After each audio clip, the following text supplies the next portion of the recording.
वो रैम्बो का बाप है, टर्मिनेटर का चाचा है, रॉकी का दादू है और ब्रूस ली का नाना है। लास्ट एक्शन हीरो वो।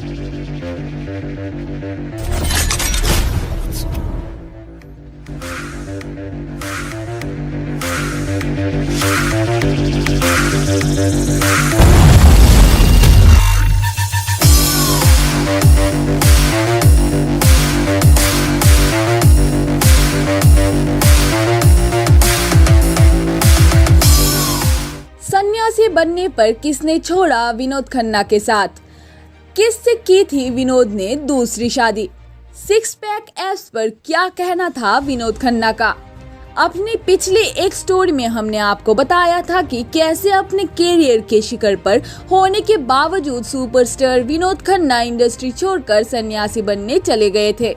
वे ओशो के आश्रम में गए जहां उन्होंने कई तरह के काम किया, पर इसी बीच उनकी निजी जिंदगी में क्या चल रहा था, आइए आज हम आपको उस बारे में बताते हैं और साथ ही उनके काम से जुड़े तमाम दूसरे किस्से भी आपको बताते हैं। एक तरफ जहां उनके यू इंडस्ट्री छोड़ने से उनके फैंस तो चिंतित थे, पर अगर तब कोई बहुत ज्यादा नाराज था तो वो थी उनकी पूर्व पत्नी गीतांजलि से उनकी मुलाकात कॉलेज के दिनों में हुई थी, जिसके बाद 1971 में दोनों ने शादी कर ली और उनके दो बच्चे राहुल खन्ना और अक्षय खन्ना हैं। उनके दोनों ही बेटे बॉलीवुड में एक्टर्स हैं। जब 80s में विनोद ने ओशो के आश्रम जाने का फैसला किया, तब उनकी पत्नी ने नाराज होकर अलग होने की बात की, जिसके बाद साल 1985 में उनका डिवोर्स हो गया और वे अलग हो गए। लगभग 4 साल उस आश्रम में रहने के बाद आखिरकार विनोद को शायद अपने घर और देश की याद सताने लगी, इसलिए साल 1990 में वे वापस लौट गए और फिल्म इंसाफ से बॉलीवुड में उनकी वापसी हुई, जिसके बाद उद्योगपति शरायु दफ्तारी की बेटी कविता दफ्तारी से उन्होंने दूसरी शादी की। उन दोनों के 2 बच्चे हैं, एक लड़का साक्षी और एक लड़की श्रद्धा। हमेशा हटकर फिल्में करने और इंडस्ट्री में अपनी जगह बनाने वाले विनोद ने कभी पीछे मुड़कर नहीं देखा। शायद ही किसी को पता हो कि आइकॉनिक फिल्म कुर्बानी पहले अमिताभ बच्चन को ऑफर हुई थी, पर उनकी ठुकरा देने के बाद वो विनोद को मिला।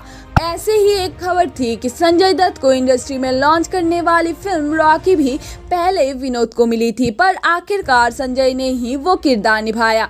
आजकल जिस सिक्स पैक्स एप्स का ट्रेंड इंडस्ट्री में है, सभी को ऐसा लगता है कि ये ट्रेंड नई जनरेशन के एक्ट्रेस ही लेकर आए हैं, जबकि सच ये है कि उस समय में भी विनोद खन्ना जैसे कई ऐसे सितारे थे जिसके एप्स हुआ करते थे। हालांकि आजकल की हर फिल्म की तरह वे उन्हें दिखाते नहीं थे। अभिनेता होने के अलावा वे एक निर्माता और सक्रिय राजनेता भी थे। वे भाजपा के सदस्य थे और कई चुनाव जीत चुके थे। 1999 में विनोद खन्ना को उनकी इंडस्ट्री में योगदान के लिए film fair life time achievement award से नवाजा गया था। बॉलीवुड एक्टर सलमान हमेशा विनोद को अपना लकी चार्म मानते आए हैं, जिनके साथ उन्होंने कई फिल्में भी की। ऐसी एक खास फिल्म वांटेड थी जिसमें विनोद सलमान के पिता के किरदार में थे। रियल लाइफ में भी सलमान उन्हें पिता समान मानते थे। दुर्भाग्यवश ब्लैडर कैंसर के चलते 27 अप्रैल 2017 को उनकी मृत्यु हो गई। अब खबर ये है कि सलमान की आने वाली फिल्म राधे उन्हीं की फिल्म के वांटेड पर आधारित है। अब चूंकि विनोद जी तो हमारे बीच नहीं है, ऐसे में उनकी जगह फिल्म में कौन लेता है और कौन होगा वो शख्स जो देगा विनोद खन्ना की एक्टिंग को टक्कर? क्या आप ये जानना चाहते हैं? बिल्कुल, हम भी आपको बताना चाहते हैं। उसके लिए आप जुड़े रहे हमारे साथ। हम जल्द ही हाजिर होंगे एक नई अपडेट के साथ। तब तक देखते रहे बॉलीग्रेड स्टूडियोज।